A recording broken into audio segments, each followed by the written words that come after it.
सो hey guys what's up. तो कैसे हो आप लोग? होप कि सब लोग ठीक होंगे। तो आज मैं आपके लिए लेकर आ चुका हूँ तिनकाज़ू अकेडमी का पार्ट 4। पर मैं आपको एक ज़रूरी बात बताना चाहूँगा, अगर आपने इसके पिछले पार्ट्स पहले नहीं देखे तो प्लीज़ पहले उन्हें देख लीजिए इस पार्ट को समझने के लिए। लेकिन आज मैं एक और बात कहना चाहूँगा कि यार जैसे आप मुझे यहाँ पर सपोर्ट करते हो और प्यार करते हो, वैसे ही प्लीज़ इंस्टाग्राम पर भी कीजिए। लिंक मिल जाएगी डिस्क्रिप्शन में, वहाँ से आप मुझे फॉलो कर सकते हैं। तो चलो अब इस वीडियो को स्टार्ट करते हैं। तो शिनचैन और बाकी सब अपने प्राइवेट रूम में जा रहे होते हैं, तभी अचानक से क्लॉक टावर में से बेल बजने लगती है और सब लोग वहां पर जाकर देखते हैं तो वहां सासुगा जमीन पर पड़ा हुआ मिलता है और उसे भी वैम्पायर ने काट रखा होता है। और तब ही बो को रोरो उस क्लॉक टावर से भागकर बाहर जाती हुई दिखाई देती है। इसके बाद अगला दिन हो जाता है और सासुगा भी कजामा की तरह पागलों जैसे बिहेव करने लगता है और प्रिंसिपल परेशान होती है कि आखिर ये कैसे हो रहा है। फिर सभी लोग जिन्हें भी वैम्पायर ने काटा है वो सब बैठकर क्ले से खेलने लगते हैं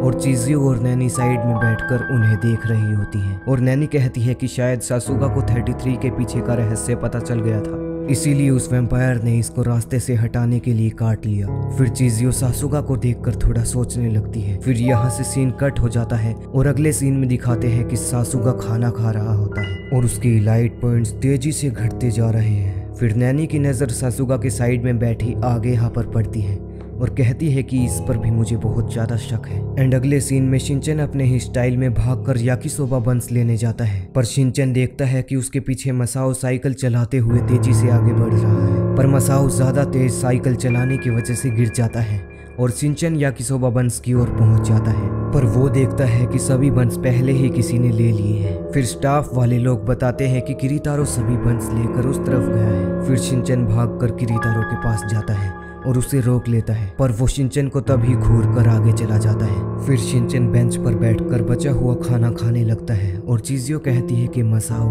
तुम पहले से बदल गए हो। फिर मसाओ कहता है कि तुम मुझे मसाओ कहना बंद करो, मुझे राइस बोल मसाओ बुलाओ। फिर चीजियो कहती है कि वो तो ठीक है, पर क्या तुम्हें कोई सबूत मिला किरीतारो के खिलाफ? और मसाओ कहता है कि शायद तुम्हें मेरे भाई के बारे में ठीक से पता नहीं है। और इतना कहकर मसाओ शिनचैन और चीजियो को किरीतारो के पास ले जाता है। फिर वो दोनों वहाँ देखते हैं कि किरीतारो छोटे बच्चों के लिए याकिसोबा बंस लेकर जाता था, जो कि भीड़ में जाकर बंस नहीं ले सकते थे। फिर मसाओ बताता है कि किरीतारो ने मुझे बताया था कि जब से स्कूल के प्रिंसिपल ने लाइट पॉइंट्स का सिस्टम लाया है तब से पढ़ने वाले बच्चों को लाइट ट्रीटमेंट मिलता है, पर जो पढ़ नहीं पाते उन्हें कीड़ों की तरह देखा जाता है और ये बात मुझे पसंद नहीं है, इसीलिए मैं इस सिस्टम को हटाने के लिए वो सब करता हूँ जो मेरे बस में है। फिर शिनचैन कहता है कि इसका मतलब यही है वो वैम्पायर, और मसाओ चिल्लाकर कहता है कि बिल्कुल नहीं। फिर अगले सीन में वो रोरो को गेट पर खड़ा होकर देख रहा होता है और रोरो कहती है कि क्या तुम्हें मेरी किसी चीज में मदद चाहिए? फिर वो उदास होकर कहता है कि मैंने तुम्हें कल रात को क्लॉक टावर पर देखा था। और इतना कहते ही रोरो बहुत ज्यादा डर जाती है और वो की तरफ भाग कर जाती है और कहती है कि मुझे बताओ तुमने क्या देखा, और क्या सिर्फ तुमने ही मुझे देखा था,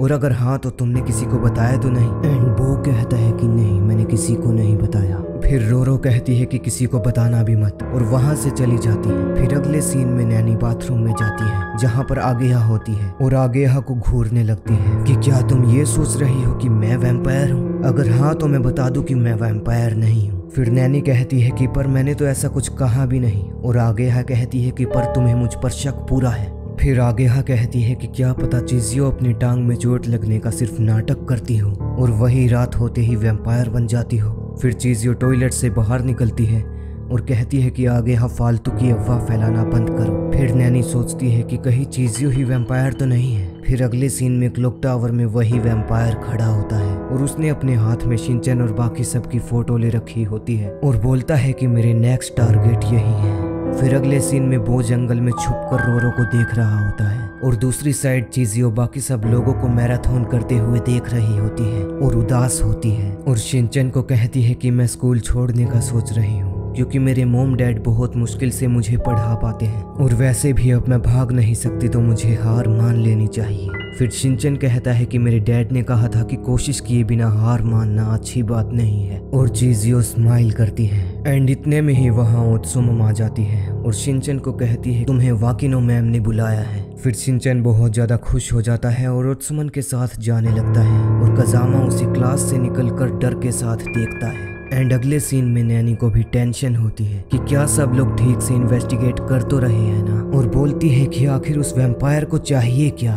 फिर इसके बाद दिखाते हैं कि वो क्लॉक टावर के अंदर जा रहा है और उसके थोड़ा अंदर जाते ही रोरो क्लॉक टावर का गेट बंद कर देती है और कहती है कि तो तुम्हें मेरे सीक्रेट के बारे में पता चल ही गया। इन सब बातों के पता चलने के बाद हम तुम्हें ऐसे ही नहीं जाने दे सकते। और वो काफी डर जाता है, पर रोरो अचानक से एक बॉक्स ओपन करती है और वो उसके पास जाता है और बॉक्स के अंदर झांकता है और उस बॉक्स में उस लिजार्ड के छोटे छोटे बच्चे होते हैं। फिर रोरो कहती है कि मैं इन्हें यहाँ पर ही पाल रही हूँ, क्योंकि अगर प्रिंसिपल को इनके बारे में पता चल गया तो वो इन्हें स्कूल से बाहर फेंक देंगे। फिर बो का शक दूर हो जाता है। एंड अगले सीन में शिनचैन लाइब्रेरी में बैठा होता है और ओत्सुमन कहती है कि तुम बुक पढ़ लो और वाकिनो मैम के आने का वेट करो। और शिनचैन बुक पढ़ते पढ़ते सो जाता है। फिर दिखाया जाता है कि नैनी भी बैठी बैठी सोच रही होती है कि आखिर 33 का मतलब था क्या। एंड खुद के हाथ में वही पेंसिल को देखती है जो कजामा के साइड में पड़ी हुई मिली थी और सोचती है कि कजामा के पास ये पेंसिल आई कहाँ से। फिर नैनी उस पेंसिल पर लिखा हुआ टाइटल पढ़ती है और शॉक हो जाती है। फिर अगले सीन में उस वैम्पायर ने शिनचैन को पकड़ रखा होता है और शिनचैन की बट पर कुछ लगा रखा होता है और किसी मशीन की मदद से कुछ कर रहा होता है। फिर शिनचैन जोर जोर से हिलने लगता है जिससे उसकी पाइप दीवार पर लगती है, पर तब ही हमें पता चलता है कि वो दीवार नहीं बल्कि कपड़ा होता है और वो वैम्पायर जल्दी जल्दी से अपना काम करने लगता है। पर एकदम से वहां पर कजामा आ जाता है और उस पाइप को शिनचैन से हटा देता है और खुद की बट में लगा लेता है। इतने में वो वैम्पायर उस मशीन को स्टार्ट कर देता है और जब वो देखता है कि वो पाइप कजामा के बट पर है तो काफी डर जाता है। और यहाँ पर ये पार्ट खत्म हो जाता है। तो होप कि आपको ये वीडियो पसंद आई होगी। तो इसके अगले पार्ट में हम जानेंगे कि कजामा के साथ अब होने क्या वाला है एंड वो वैम्पायर आखिर है कौन। फिलहाल मैं चलता हूँ और मिलता हूँ आप लोगों से किसी और वीडियो में किसी और दिन। तब तक के लिए लाइक, सब्सक्राइब और कमेंट्स कर दो एंड गुड बाय।